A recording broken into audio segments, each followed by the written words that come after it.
हा अनुभव तुम्हाला कसा वाटला ते मला कमेंटमध्ये नक्की सांगा. आणि व्हिडिओ आवडला असेल तर लाईक, शेअर आणि सबस्क्राईब करायला विसरू नका.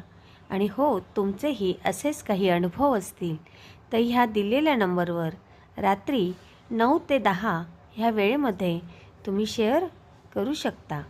श्री स्वामी समर्थ. श्री स्वामी समर्थ.